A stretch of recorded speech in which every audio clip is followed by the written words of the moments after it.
Um, I'm going to share this thing on the podcast to see. William, I'm going to share it in the BTC podcast to see what do you see. I'm too loud?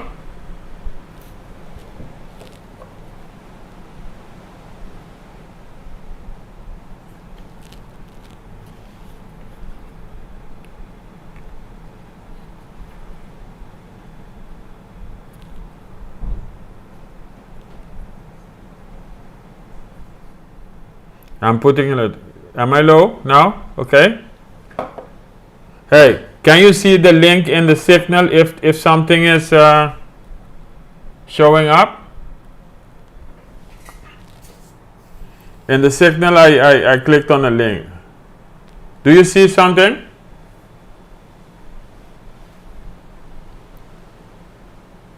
Yeah, but is it live? Are you seeing something?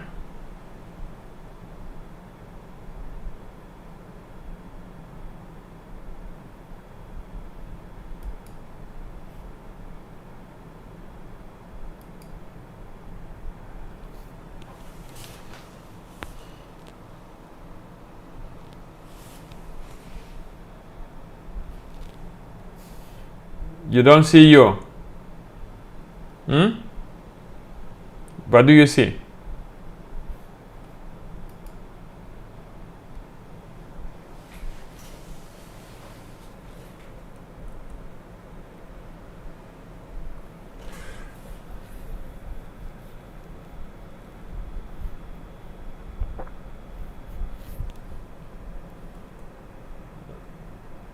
You're not seeing anything.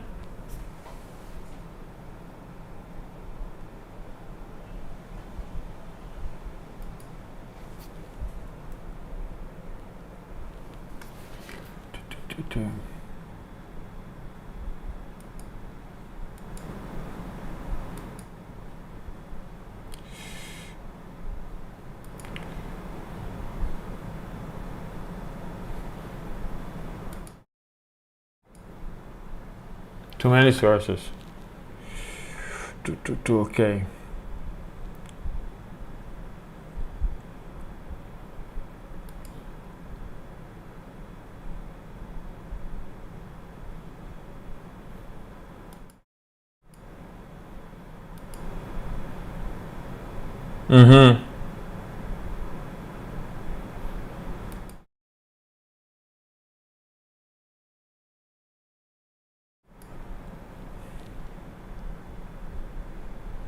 Okay. So, yes.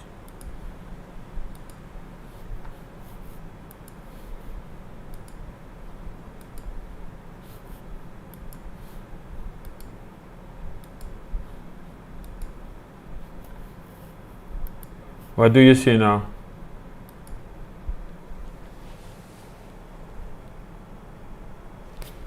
Do you see? What do you see now?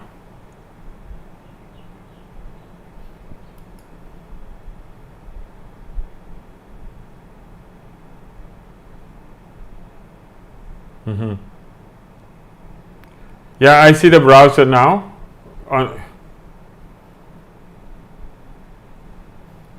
So what do you see now in the red lines? Okay. This is not working right now. Oh, you see red lines. Okay.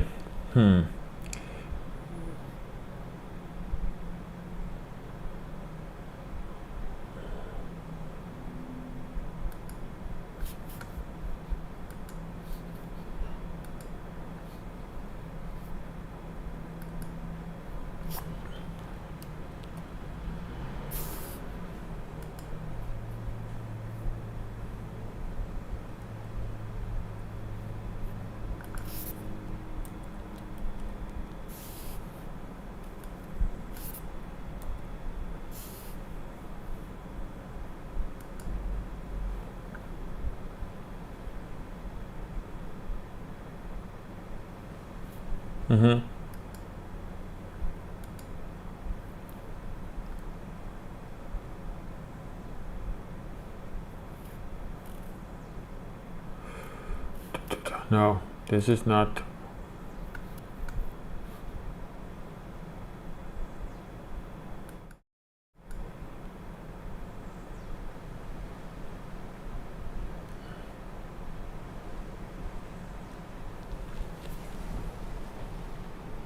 What do you see now?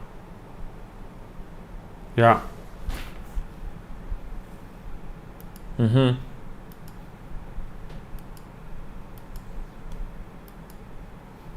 Okay, I have only one screen. What do you see? Nothing?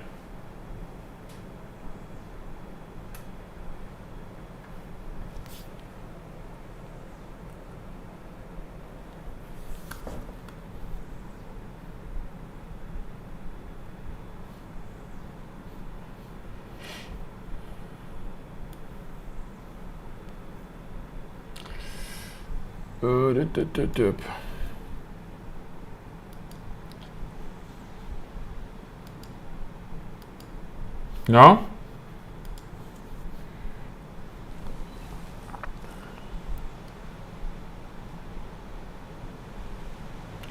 I'm just going, listen, I'm going to the sources and I'm adding a browser screen again. Or let me see.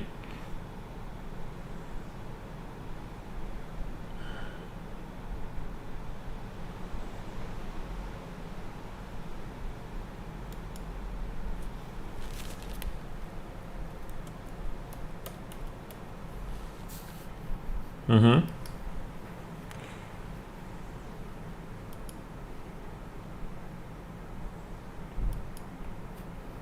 Window capture, wait. Window.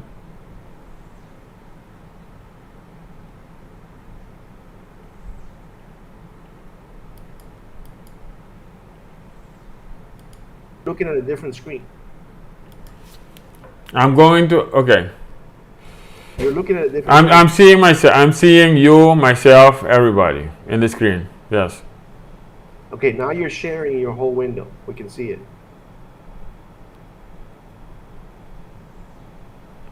I'm sharing the whole window, but can you see yourself now on the window?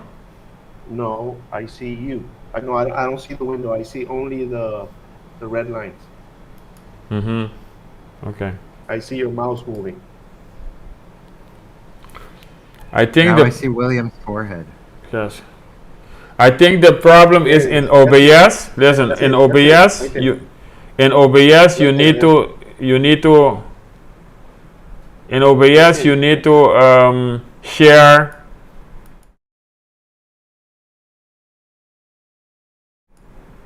the right window.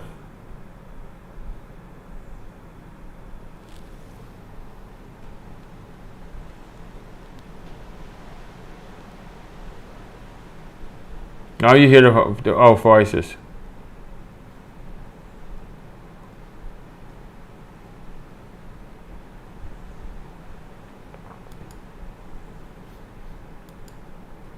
Browser.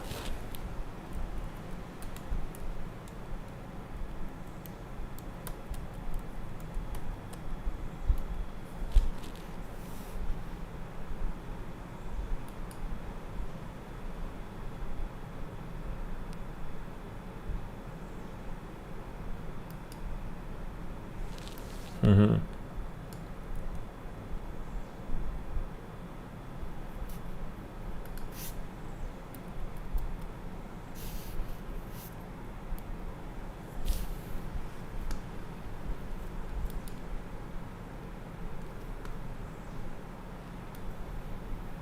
No.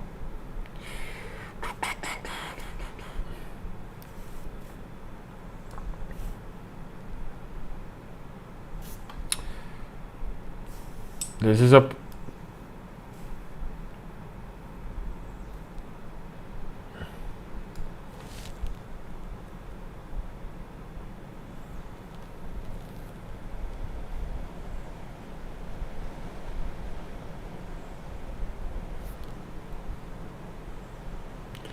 OBS is a little bit frustrating, man.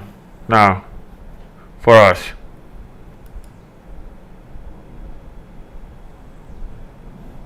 OBS is the thing we are streaming with.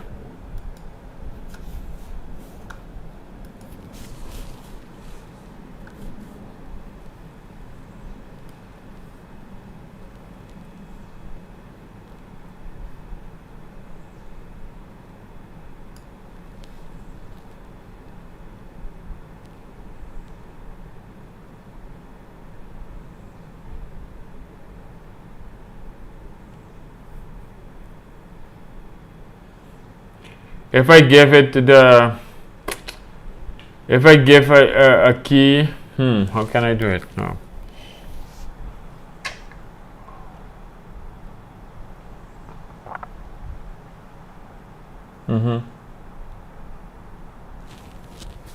One.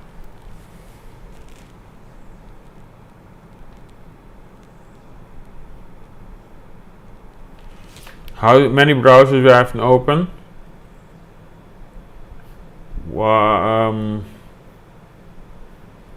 One with one actually.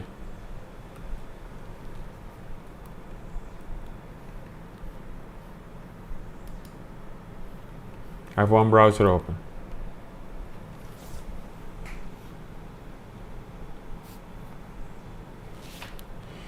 I have a browser of Firefox and I have Jitsi in it. And then I have OBS.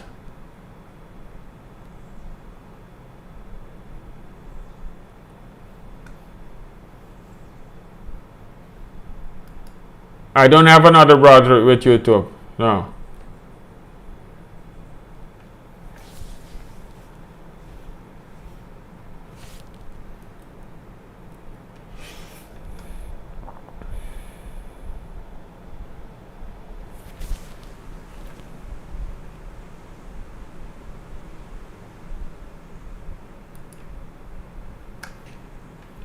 Stream.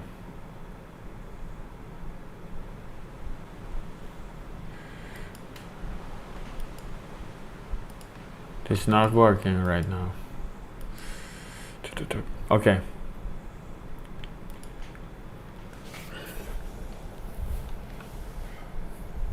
Chrome is not good because Chrome is blocking certain things. So I'm using Firefox.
You can if you have a Gmail, you can go live on any. So to test it, if you have a Gmail, you can go on live on your Gmail. So this is for only for the testing.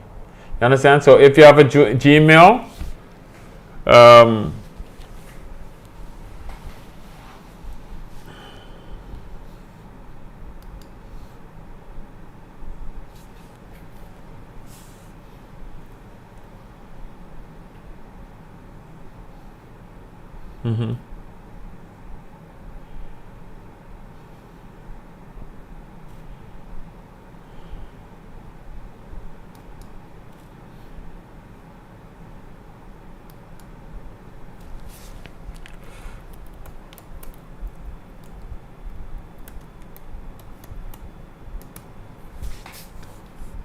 I think we need to test this thing another time because now it's we are taking your time and it is not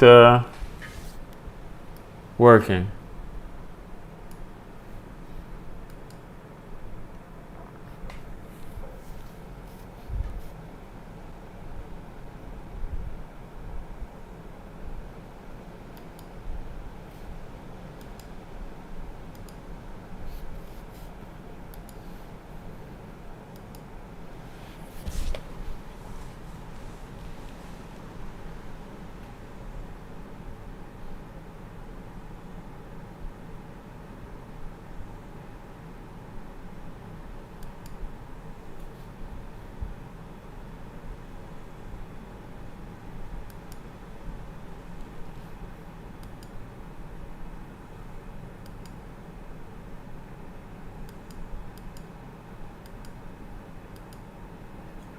I'm good with that So too.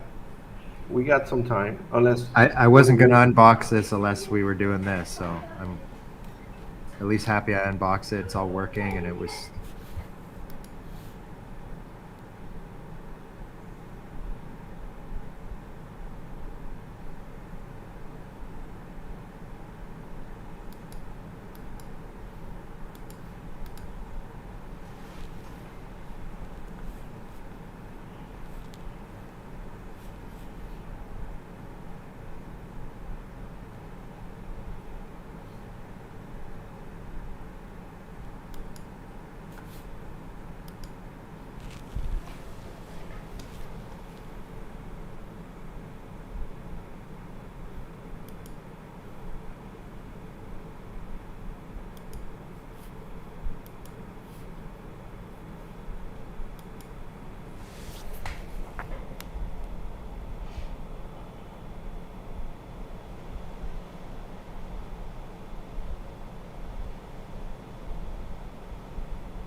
I just don't want to go through the steps, because then it's okay. I can do it, but I gotta prepare to I'll be the one putting in the live stream, which I've done in the past.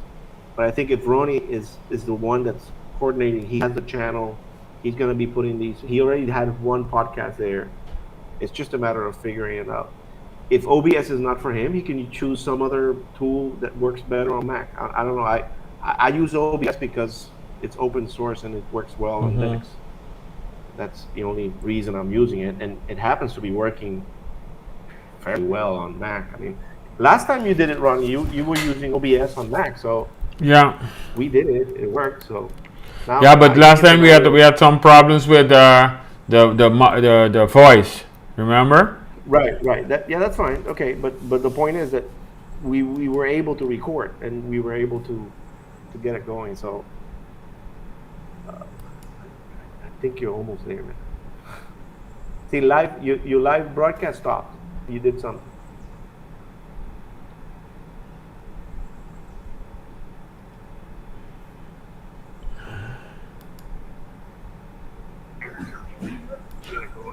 Well, now you have the audio where what's coming through Jitsi is going into the live stream, but definitely your mic sounds rough, Rooney. Like, Okay. it sounds fine, but it's like you're too close to it or something. I'm not sure. Okay. But I need to capture the browser. Where what's coming through Jitsi is going into the live stream, but definitely your mic sounds rough. It's like you're too close to it or something. I'm not sure. Okay. But I need to capture the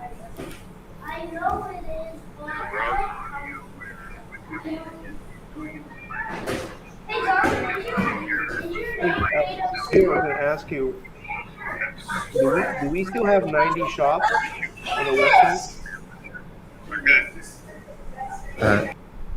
I thought I was muted. I'm muted.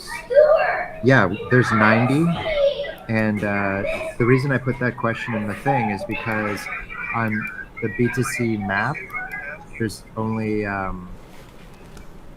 like 50 of those 90 because we did like a bulk upload like a year ago. So from a year ago to now, as a community, we've grown from 50 merchants to 90, and that's something on my to-do list.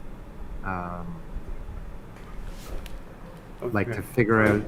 There's instructions on that, but yeah, like it's kind of like tedious, and I don't know how to get anyone's help with it right now because like I have to kind of teach myself how it works, and there is like videos and docs. So it's just there's a learning curve there, and I gotta climb up the learning curve and start like manually putting them in. Cool. Okay, no, that's cool. And because by the way, congratulations on the parade thing, man. That was awesome.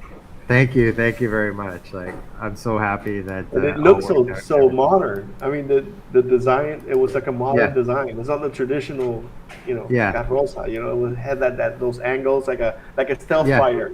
Yeah, like a stealth fighter, a dragon, or something like futuristic Transformers. Yeah, so there was kind of like that long body to the float, and then the bee that was spinning, and the two bees on the side, and then Miss Curacao and Miss Peru, first runner-up from 2020, was there.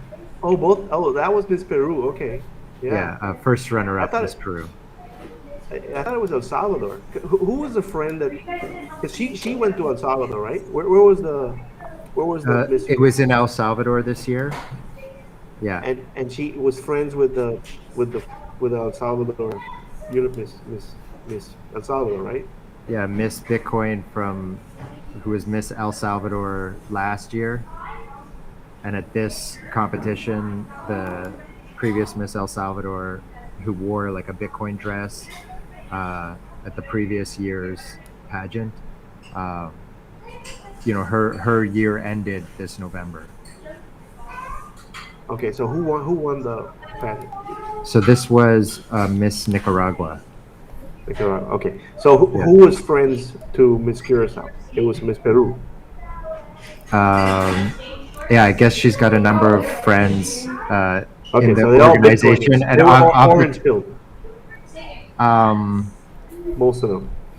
Yes, so Miss El Salvador did a lot of orange pilling. There was Miss Aruba and another That's Miss, like a Peru. current one, yeah, and I forget the name offhand, like the country. So Miss Peru came to Curacao to be part of the parade. That's what. Yes, That's and wonderful. in the They all organization, Bitcoiners. and They were all- yes, Okay, got it. Oh, that was awesome, man. That's yeah. super cool. Hopefully, we see a couple moments of them maybe talking about Bitcoin, Yeah, but I don't know yet. Yeah. Yeah. No, I went to a conference in Tampa, and there was a guy giving from Seed Cider. So Yeah. he was there, and he used to be a cop or a detective, police officer in cybersecurity, and then he left the Bitcoin. He's been around for 6-7 years, so he's actually part of the team. It's an open source team from Seed Cider. So he had a booth there and had a quick presentation. And there was another guy from Start9, which is the OS, and he was also Can we talking about pause that. on Seed Signer for a moment? Yeah, that's pretty exciting. It'd be nice to meet him in person. So I've been DMing him over the last few weeks since I launched the Arctic Fortress protocol. Yeah, I brought it up in my presentation there. Okay, awesome. And he was one of the people responding, giving me feedback. Also, NBK from Cold Card was responding and giving feedback. So I've been DMing with them, but a lot with the Seed Signer guy, just about philosophy and open source approaches. Because there's two guys from Seed Signer that at least that I know. The guy yesterday, but you're talking about the guy who was a police officer? Yes, the forensics guy, the main founder. Forensics guy, Yeah. Yeah, I also know another guy in 2021 that I met. He was originally presenting the Seed Signer back then, and then this guy. But I think that's the lead developer. His name's Keith, and I sent them a donation of 10 million satoshis just over the weekend, and so he tweeted about that. That's great. But it's awesome. So that device. If we can just sit there for a minute and chat, since we know the audio is going through the live stream, so we're almost making an audio podcast, winging it at this point. But so I've been playing around with the Seed Signer and just back and forth with them on that, and I really think it's useful because, of course, I'm trying to get this concept of 2 of 2 into the minds of Bitcoiners over 2 of 3. Over 3 of 5 and over single sig, although you do need single sig in the setup too, but eventually you want some type of deep freeze that's 2 of 2, and Seed Signer is quite useful for interacting with Blue Wallet or Numchuck to be that air gap signer or to help you do setups. And Yeah, so and I like that they're like know what they're about, and for example, like they're not showing you raw single private keys. Like it's really just you're managing seeds, and it's seeds only, and so it keeps them like purely focused on that, vision. And I think it's a Have you really seen- cool air gapped device, for like under $100. Have you seen that site right there? I just posted it on the chat. It gives you, it's very well organized because it gives you hardware wallet, software wallet, seed backups, Bitcoin nodes, Bitcoin books. It just gives you a spreadsheet view of. No, I haven't seen this before. But I just see for, okay, I see them, yeah. Yeah, so I've ordered the Passport hardware wallet recently, and then Jade.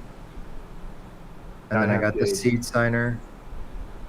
Crux is another, like Crux and Spectre DIY are just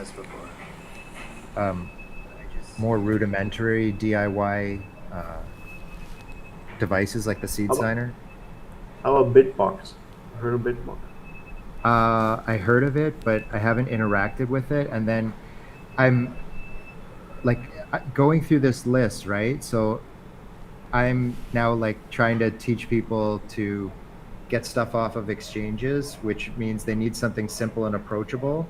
And if a company is focusing on like shit coins, then I don't feel like they have my best interest at heart. This has one that talks about other coins, so it'll tell you yes or no there's a section which is it doesn't support other coins, only Bitcoin.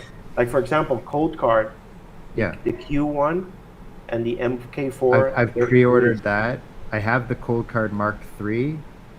The Mark IV actually looks more interesting to me than the Mark III, but and they're serious. I mean, they're Bitcoin only. Like they're looking out for users, but these other ones that do altcoins, like that's taking some of the staff energy and like focusing on Ethereum. And for me, that's not. It's too and it creates more bigger attack surface. Yeah. I also like Tap Signer. It's really cool because you keep that card in your wallet with you. And so I've ordered that too to play around with. So I have 2 of those. Yeah. They work perfect with Nunchuck. Super easy. And Nunchuck is pretty solid. I've been playing around with it. Like it's fairly bug-free and robust. So I want to try to humor some of the feedback I got. Make 2 of 3, 3 of 5 wallets with various different hardware wallets. But really, like if you're using Tap Signer and Cold Card, that's the same manufacturer. Right. And then if you're using Seed Signer, it's not remembering, it's not like persisting the seed, so like it's a different mental model, which is fine, but then people have to do something different. I have a key. I see Peter now. Whoa. All right. Here. So Peter, I'm gonna do the protocol with keep. I have a keep key. I have a Jade, and then I have a Tap Signer. Those 3, I can do the protocol you're setting it up. You have set up, and those are completely 3 different platforms. I mean. Yeah. So my thing's 2 of 2. So really, you would need 1 or 2 hardware wallets. Like if people want to extend it in that way. Yeah. But yeah, like just the idea of other. Yeah, so other people are saying do 2 of 3 with hardware wallets or 3 of 5, and 2 of 3 you can do. Like you can do Jade, Tap Signer, Cold Card, or just Keystone, But in general, like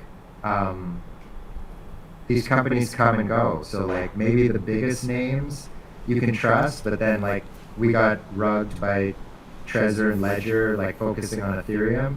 So Cold Card is the oldest name in the space. It's Bitcoin only, the CoinKite people.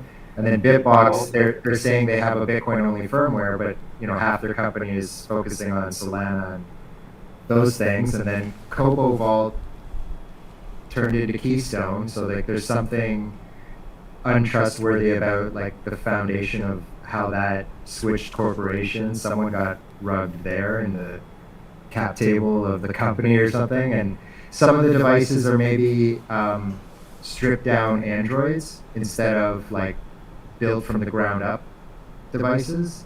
So the problem for me with the hardware wallet space is like they're not all the same, but from a user's mindset, when they hear the word hardware wallet, they think of Trezor and Ledger, and like those are not like Bitcoin focused or Bitcoin multi-sig focused or Bitcoin user focused. Take a look also at KeepKey. They've been around for quite some time, and they're Bitcoin only. No, KeepKey has altcoins too, and it's like a clone of Trezor. You sure? Is it this? Unless they changed it in the last few years, and I'm not updated on that.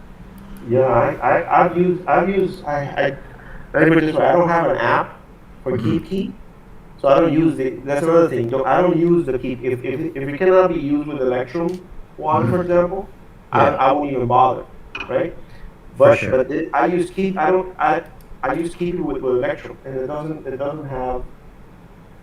Because it says here it has no altcoins. No Lightning and BTC on chain. No, BTC on chain is no. That's a big pain in there. I'm also trying to get people away from like desktops. So like there's like the myths in people's minds about Bitcoin wallet security. Like there's a hierarchy of like bad knowledge. So there's a lot of like experts doing desktops and like recommending desktops, and then some of the good wallets like Sparrow or Electrum are desktop focused or desktop only. And attack surface is too high with Linux, and if you can't protect your own Linux, just assume your hacker is right with you.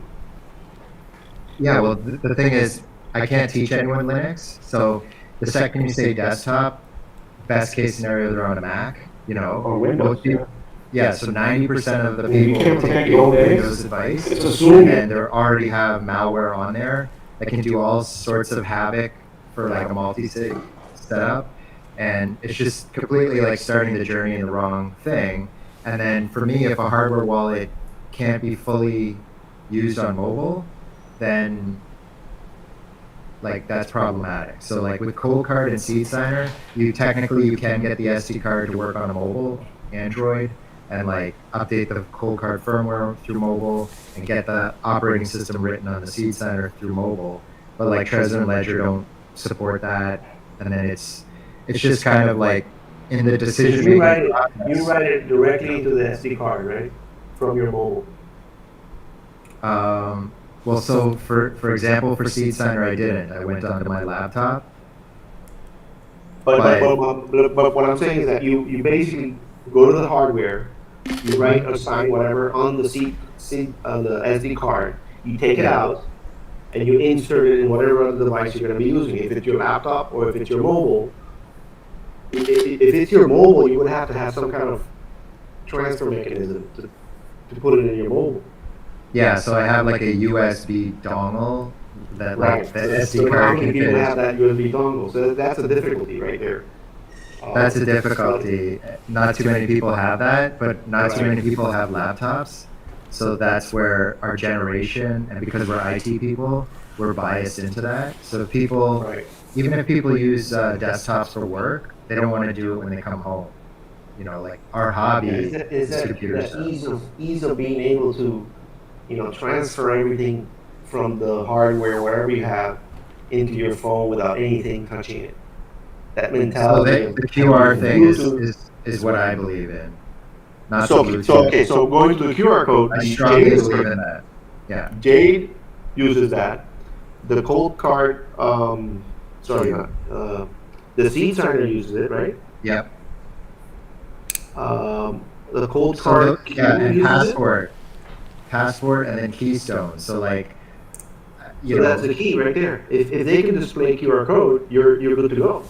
Then you don't even need the SD card unless it's for firmware. No, so I totally think it's better to just do the QR code thing, and then for example, Jade the marketing claim on their website is that you can update the firmware on your mobile.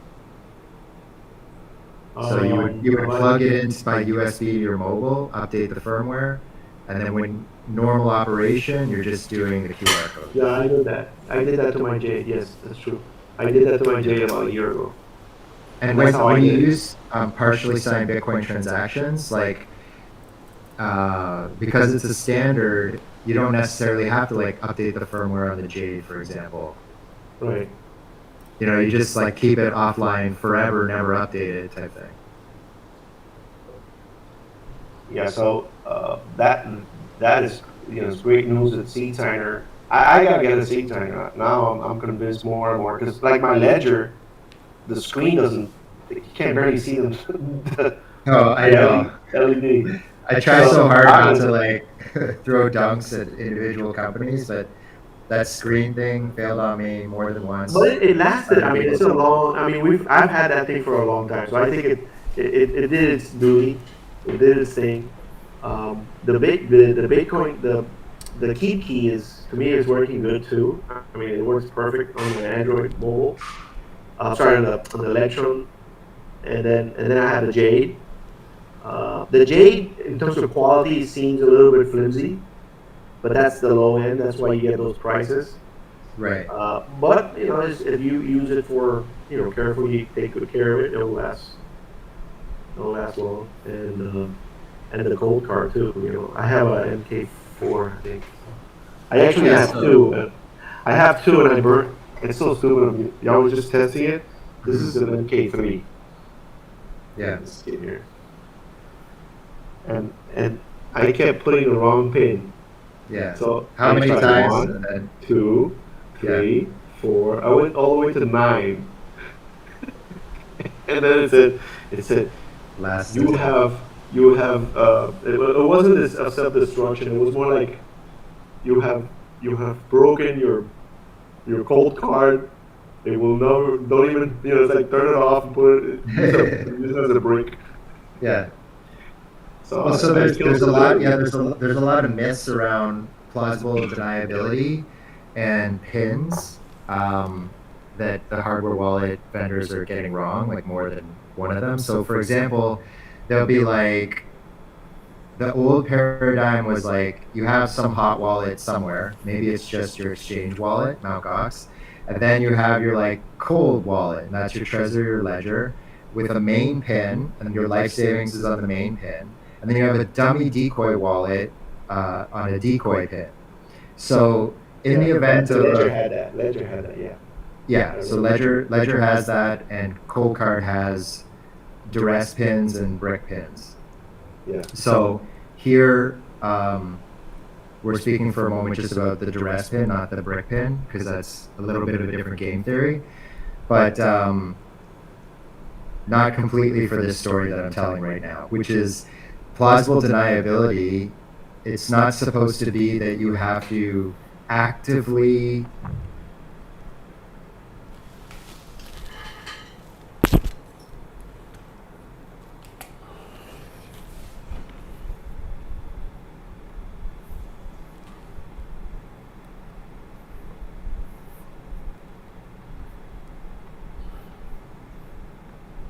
Okay, guys.